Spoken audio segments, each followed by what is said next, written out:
کیا نئے بجٹ میں مہنگائی کا نیا طوفان آئے گا؟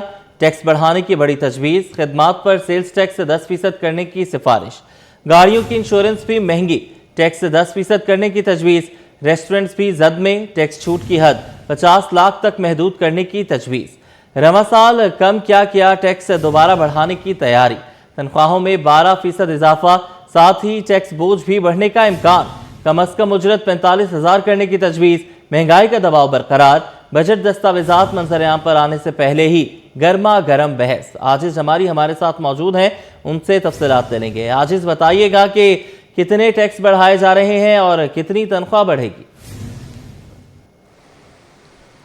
جی ہاں، دیکھیں بجٹ کے بارے میں ہم اپنے ناظرین کو روزانہ آگاہ کرتے ہیں۔ جو محکمہ خزانہ کے ذرائع سے معلوم ہوا ہے، کوئی بہت بڑا اضافہ تو نہیں ہے ٹیکسز میں، لیکن بہرحال کچھ ٹیکسز کم اور کچھ زیادہ کرنے کی تجویز ہے۔ نئے مالی سال کے سندھ بجٹ میں خدمات پر جو سیل ٹیکس ہے وہ 10% کرنے کی تجویز ہے، چونکہ یہ رواں مالی سال میں 10% سے کم کر کے 8 سال کیا گیا تھا۔ اب اس میں پھر نئے مالی سال میں 2% کا اضافہ کر کے 10% کیا جا رہا ہے۔ گاڑیوں پر تھرڈ پارٹی انشورنس جو ہے اس پر سیل ٹیکس جو ہے 10% کرنے کی تجویز ہے۔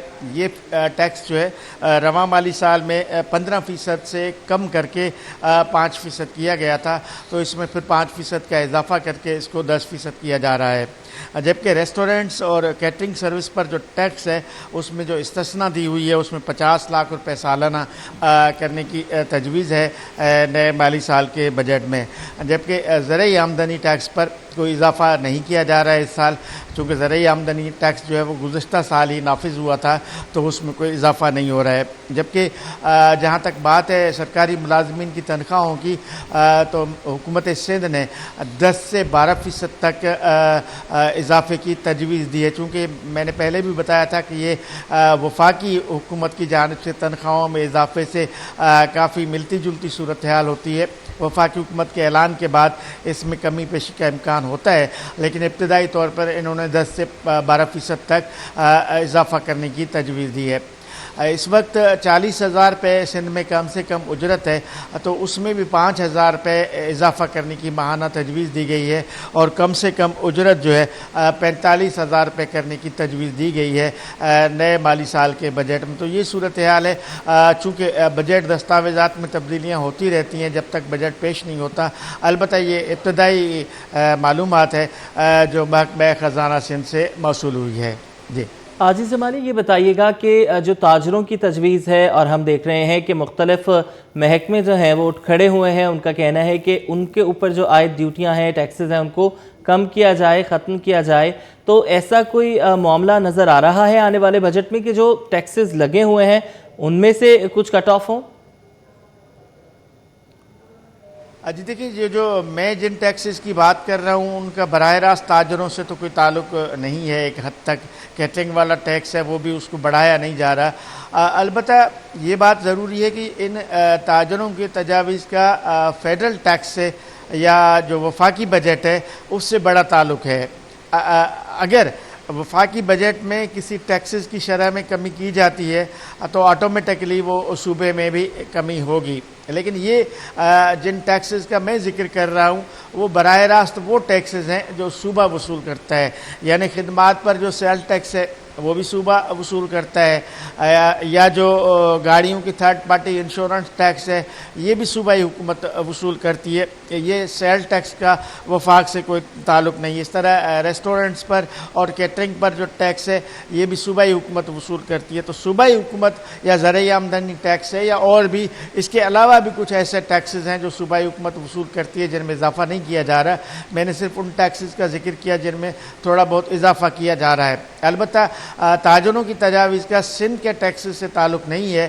اگر وفاقی سطح پہ ان میں کمی ہوتی ہے تو یقیناً صوبوں پر بھی وہ لاگو ہوگا۔ اچھا عاجز، اگر ہم اس سے ہٹ کر ایک بات کریں، گزشتہ برسوں میں ہم دیکھتے آئے تھے کہ وزیر خزانہ جو ہوتے تھے یا ترجمان، وہ جتنی بھی کم سے کم اجرت رکھی جاتی تھی بجٹ کے اندر، اس کے اندر ایک بجٹ بنا کر دکھاتے تھے، ایک گھر کا، چھوٹے گھر کا بجٹ بنا کر دکھاتے تھے۔ وہ پریکٹس بھی ختم کر دی گئی ہے۔ تو کیا اس کا مطلب ہے کہ حکومت یہ جانتی ہے کہ جتنا جو کم سے کم تنخواہ وہ رکھ رہے ہیں اس میں عام آدمی کا گزارا اب نہیں ہے؟ جی یہ تو درست بات ہے آپ کی. ظاہر ہے جس طرح ہر سال کا بجٹ ہمارے سامنے آتا ہے, بجٹ میں دو تین چیزیں ایسی ہوتی ہیں جن کا براہ راست عوام سے تعلق ہوتا ہے. ایک تو مہنگائی ہے, مہنگائی کا براہ راست ہر آدمی ہر شخص سے تعلق ہے. اب ہر بجٹ میں مہنگائی تو بڑھتی ہے, خاص طور پہ جو پیٹرولیم پرائسز بڑھ رہے ہیں اس کی وجہ سے پہلے ہی مہنگائی میں اضافہ ہو رہا ہے. اور بجٹ میں اگر فیڈرل بجٹ میں اگر ٹیکسز میں اضافہ ہوگا تو اس کا بھی براہ راست مہنگائی سے تعلق ہے, اور اسی طرح براہ راست مہنگائی کا عوام سے تعلق ہے. تو یقیناً اس بجٹ میں بھی ہر سال کی طرح یہ لازمی ہوگا کہ کچھ چیزوں پر ٹیکسز لگیں گے, اور ان ٹیکسز کا براہ راست عوام سے تعلق ہے اور عوام مہنگائی سے متاثر ہوگی. رہی بات گھر کے بجٹ کی, تو گھر کے بجٹ کا سلسلہ بھی ایسا ہی ہے. جیسے میں نے پیٹرولیم پرائسز کی بات کی, اگر کرائے بڑھتے ہیں تو ہر چیز مہنگی ہوتی ہے. اب حالانکہ 2 بار پیٹرول پرائس میں کمی کی گئی ہے, لیکن اس کے باوجود بھی کرایوں پر کوئی فرق نہیں پڑا ہے. ایون پبلک ٹرانسپورٹ کے کرائے ہوں یا گڈز کے کرائے ہوں وہی ہیں جو 2 بار یعنی 1 ماہ قبل تھے. بجٹ پیٹرول کی پرائس کم ہونے سے پہلے جو کرائے تھے اب بھی وہی چل رہے ہیں, اس پہ کوئی فرق نہیں پڑتا. تو عام آدمی کے بجٹ کو اس طرح کوئی فرق نہیں پڑتا جب تک اس کو اس طرح کی میکینزم نہیں دیا جائے کہ جو ٹیکسز لگتے ہیں یا جو فیول پرائس کم ہوتا ہے اس کا براہ راست عوام کو فائدہ بھی ہو. ایسا کوئی میکینزم نہیں ہے ہمارے پاس. جی ٹھیک ہے, بہت شکریہ آپ نے ہمیں اپڈیٹ کیا.